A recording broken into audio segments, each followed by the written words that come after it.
Good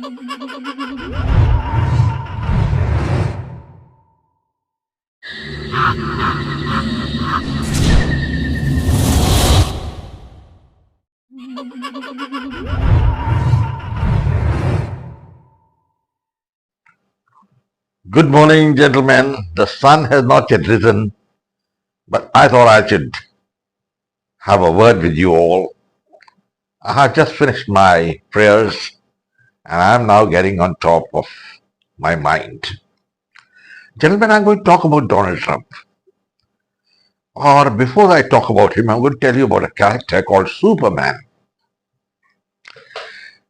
He's an American character which was created, I think, about 100 years back. And he's supposed to be known as the Man of Steel. And then he's invincible, he cannot be killed. And he goes around eradicating crime all over the world. Now, Donald Trump reminds me of Superman because just see the presidents which preceded him. These fellows didn't know when the sun rose and when the sun set. I'll refer to three of them, particularly Bill Clinton, Obama, and Biden. As far as Clinton is concerned, the less said about him, the better. I think he was so interested in his sexual escapades in the Oval Office that he really was not attending to the good of America. I think he faltered there, played the Pied Piper to the Chinese, and then we had Obama. I think he had felt that he's got a historical mistake to rectify. That is the treatment of the blacks by the whites and the Christians, the Christian religion. And he wanted to bring America down. I mean, that's my personal opinion. And then we had Joe Biden. I think it's not his fault. The fault is the American public which voted him to power. So after all these three people, four people, the man who's come to power is Donald Trump. And all credit to him. And in the 20 days of his presidency, he's done more than what these fellows did in 20 years. The previous people I've quoted. Gentlemen, I'm going to focus only on one of his latest decisions, and that is the stoppage of the war in Gaza. Now, when he was out in the wilderness, he had always said that he would stop the Gaza war the first thing when he came back to power, and this is precisely what he has done. His threat was so severe that Hamas buckled. As it is, their leadership had been wiped out by the Israelis. And though the Israelis knew where the hostages were, they wouldn't attack them because the Hamas would kill the hostages. So, the ceasefire was brought in, and Hamas was supposed to return the hostages as per the agreement. They wanted to renege on the agreement. They didn't want to hand over the hostages which they had taken. I will tell you what Donald Trump said when he saw one of the hostages who was released. He said, it reminds me of days of the Holocaust when the Germans did the same things with the Jews. Now, what is the genesis of the Gaza conflict? The genesis of the Gaza conflict is basically rooted in the fact that the United Nations decided to give a homeland to the Jews in their ancient land, that is Palestine. The Arabs, led by the local Palestinian Arabs, refused to recognize the existence of Israel and were hell-bent on killing all the Jews, and that is the genesis of the conflict. In other words, the Arabs disregarded the United Nations mandate for an independent Israeli state. And then there were numerous wars, and in all of them, of course, there is a historical fact that the Arabs were routed, beaten, defeated. So, some of the Arabs, I won't say all of them, particularly in Syria and Lebanon and the Gaza Strip, took to terrorism. And one of the most fearsome terrorist organizations which came up is Hamas. Now, it's not an organization which believes in chivalry. I mean, that's something which they wouldn't have heard about it. Taking women as hostages is something which was done in ancient times, and they've done that. And they're mistreated these POWs, I don't call them POWs, these hostages which they had taken. And 2 days back, they were very brave. They said, we are not going to recognize anything what Donald Trump says. But one threat from Donald in which he said that by 12 o'clock on Saturday, if you don't return the hostages, they'll be held to play. And this is what Mr. Donald Trump said. And that's had an effect. And Hamas has said they'll honor the truce as well as the handing over of the hostages. Now the hostages, well, I hope they hand over, but frankly, they're as good as dead. And I don't know, whatever the Israelis may do, those hostages are going to have a tough time still. There's still plenty of them with the Hamas organization. And despite the entire Gaza Strip having flattened out with not a building there, I think 90% have been destroyed, Hamas doesn't see reason. They're not interested in the misfortunes, the hardships of the people. No, they're not bothered. They're bothered about their own agenda. And own agenda is supported by few countries like Turkey and Iran and Yemen.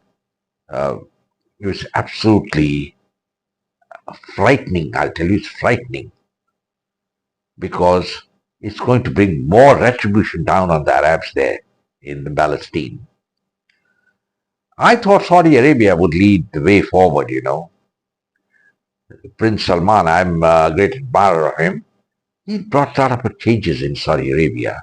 That's right. Gave some rights to women, brought in emancipation to a degree. But he's got a long way to go.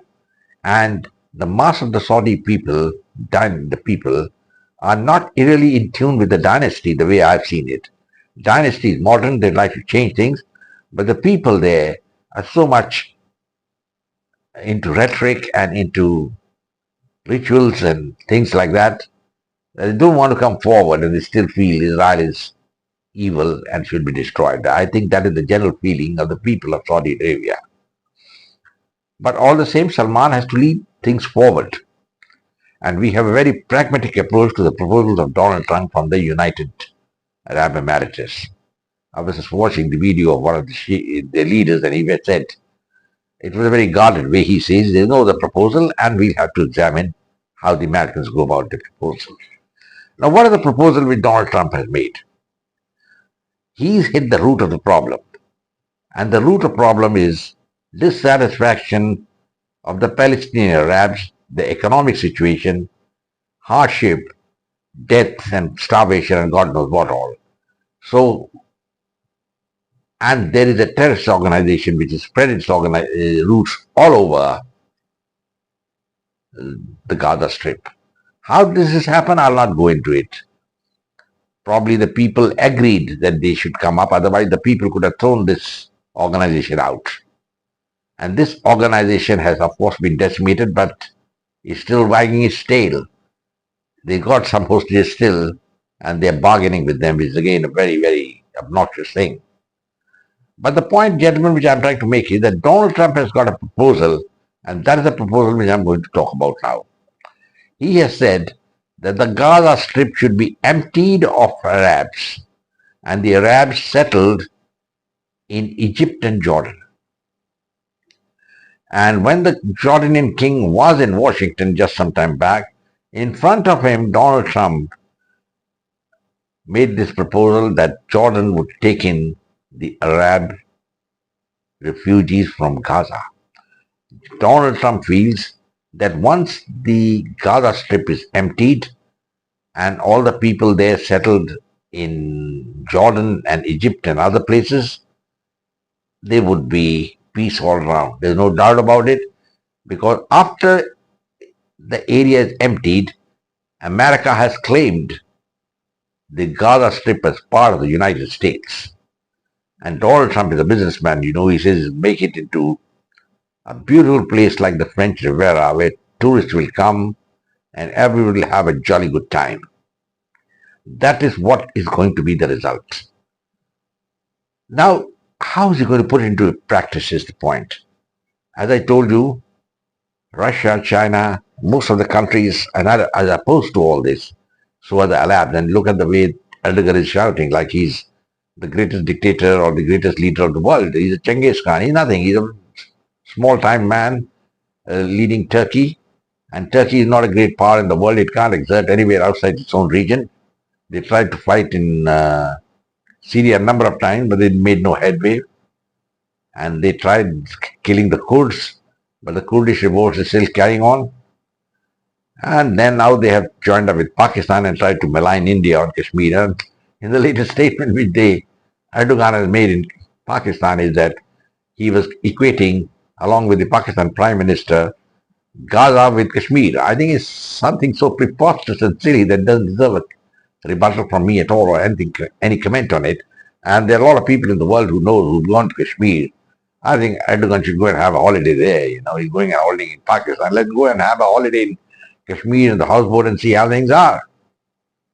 Anyway, as far as the Gaza Strip is concerned, Donald's proposal is the best. Now the question is, how is he going to go about it? He's a man with unique ideas who thinks of out-of-the-box solutions. And so there's a good chance that Donald Trump will pull off the chestnuts out of the fire. Let's see kya hota hai. I'm not really certain how he's going about it because he's a very calculating man and he's done everything in a way in which nobody expected he would be able to do. He's done some things like shoving bamboos up the people who were opposing him and they don't know which way to go. The decimation of Hamas and even of the Hezbollah, the terrorist organizations, is a case in point. And now Trump has said that in case Hamas doesn't play ball, they will be held to pay. And they will be held. And I hope it doesn't happen and Hamas tones down, hands over the the hostages. Now, as far as depopulating Gaza is concerned, definitely it is a great task. You're going to move almost 2 million people out from that area into a different place. But Donald Trump has assured them that he would finance their life, give them housing, give them medicine, and they could live peacefully. I would say it's a much better proposition to go to and settle down in Jordan and live your life happily, or even Egypt, than to keep on facing the atrocities of Hezbollah as well as Hamas on their own people in Gaza. There are reports that many of the opponents of Hamas were killed by them there. And I don't think the people really had any say. This organization never like an octopus which has spread its tentacles all over the Gaza Strip. And once the people are not there, I think automatically Hamas will die away. So that's a very good idea. And once people see prosperity, people from Jordan and Egypt could go back to Gaza and partake in that prosperity. But Donald Trump says that will be American territory, part of America, and he's going to develop it into French Rivera. See, he's a very, very wonderful leader, and he's a man with a business sense, so he knows what he's talking. And I think the Arabs are missing a great opportunity by not agreeing with Donald Trump, continuing to support Hamas. I think the big person who's going to get caught up in this crossfire is Iran. I like the Iranians, they're wonderful people, but their leadership is absolutely something which should not have been there. I'm not a supporter of the Shah, but the Shah at least was trying to make Iran modern, and these people have taken Iran, I think, hundreds of years back. There's a lot of unhappiness there. The unhappiness factor is there in Iran.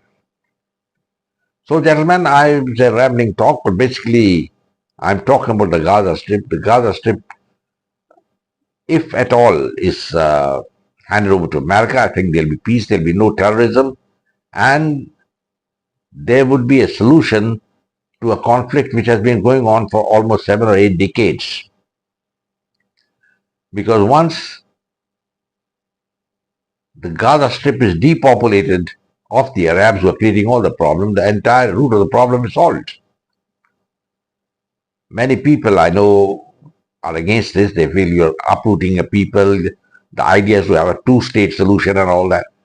I think the two-state solution is not viable at all because that state would be so small because no land is going to be given by Jordan or Egypt to that state. And these small state will not be able to survive. And then Hamas will again continue the same activities which they are doing now, and there would be violent bloodshed and whatnot. So the two-state solution is not going to work out because the Arabs themselves are not clear what they want. I wonder if they could look inwards towards how the Republic of Oman, the old Sultanate of Oman and the UAE are functioning and how much progress they've made. I think Prince Salman has seen that progress and he's wanting to come on that line, but it's not easy because for centuries, Saudi Arabia has lived in currentism. The first thing is to modify their laws. Well, I won't comment on that. That's for Saudi to decide. But I can talk about the Gaza Strip and Donald's proposal. I think they are revolutionary. And Donald Trump, be very sure, is not going to give up. I think these policies are going to be put into force. And of course, the EU is just sitting quietly like a big bloody seal, fat seal in this ocean. They don't know what the hell to do. And their powers are finished. Their empires are over. They're a small group of nations and they want to exert the influence. They would like Russia to be defeated. They like so many things. But then every day is not Sunday and the empire is over and so they better realize what's happening. And there was an overall effect, of the EU of supporting Hamas. A lot of people were supporting. I couldn't understand what was the support for. Support for taking the hostages, capturing them, and hearing words and videos like kill the men, capture the woman. Well, gentlemen, Donald Trump is the best thing that has happened to the world, and I wish him all the best. I hope he will solve the Gaza problem, and that's the best method. Depopulate the region, resettle the population, develop Gaza into an ideal holiday resort. People will go there, and the Arabs would be happy to have economic upliftment and happiness. And of course, the internecine war which is continuing between the Arabs and Israel would be finished. That would be the result. And if that is the aim of everybody, then people should support the proposal of Donald Trump. I say goodbye, gentlemen. I hope you like my video. Share it with your friends and come back for more. I will say goodbye, God bless, and Jai Hind.